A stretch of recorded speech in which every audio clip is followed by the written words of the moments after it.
Bafana Bafana, they are arriving in Rabat as we speak, and of course that's ahead of their all-important AFCON round of 16 clash against Cameroon this Sunday. We do have our senior sports reporter Sfiso Ramara, who is there in Rabat at the moment to speak to us about the arrival of Bafana Bafana.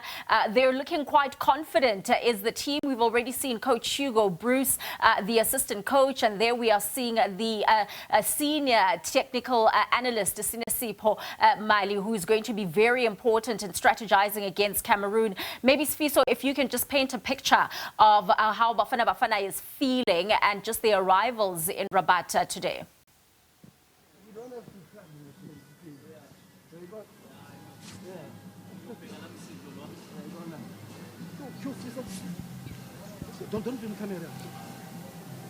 Good afternoon to you, Cody, and good afternoon to the viewers.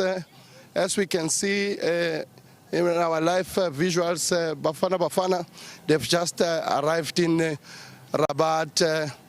They left Marrakesh around 12:30 this afternoon. The trip took almost 4 hours for them to get here.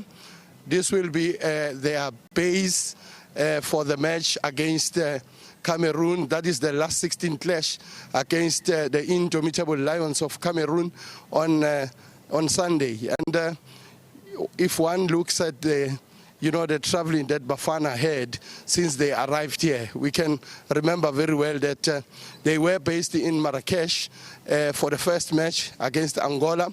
Then for the second match against Egypt, where we unfortunately lost through a controversial penalty.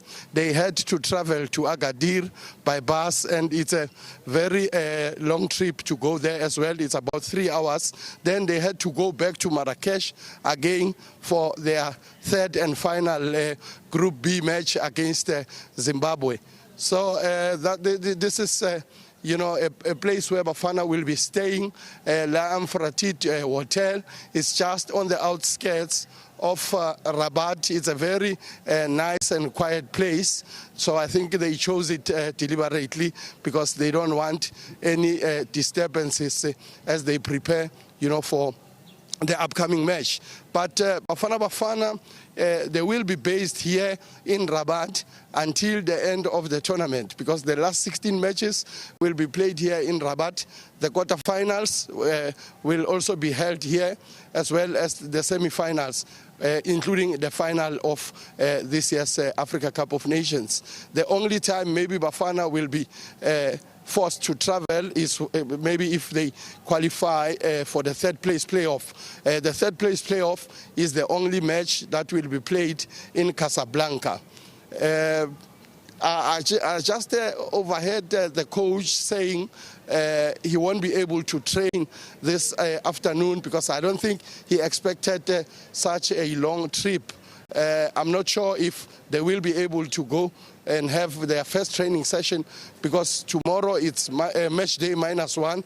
That's where they will have the official training as well as the media briefing to be addressed by the coach, hopefully with the captain Ronin Williams as well. If you look at the track record between these two countries, or rather the head-to-head record, Bafana Bafana, they've got an edge. I mean, this will be the 10th meeting overall between the two sides. Bafana having won 3 previous matches. Cameroon, they only have 1 win against Bafana Bafana, and 5 other previous matches ended in a stalemate. So the two teams, this will be their second meeting in the Africa Cup of Nations. The first time and the only time the two teams played was when South Africa hosted the tournament back in 1996, and South Africa managed to beat Cameroon by 3-0.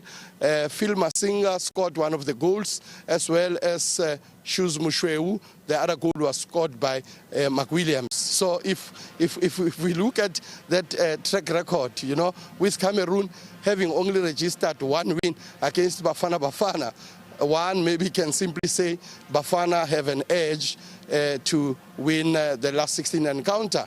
But it won't be easy. It won't be a walk in the park for Bafana Bafana. They will have to dig deep to make sure that, they beat the indomitable Lions to be able to reach the quarterfinals of the 2025 Africa Cup of Nations.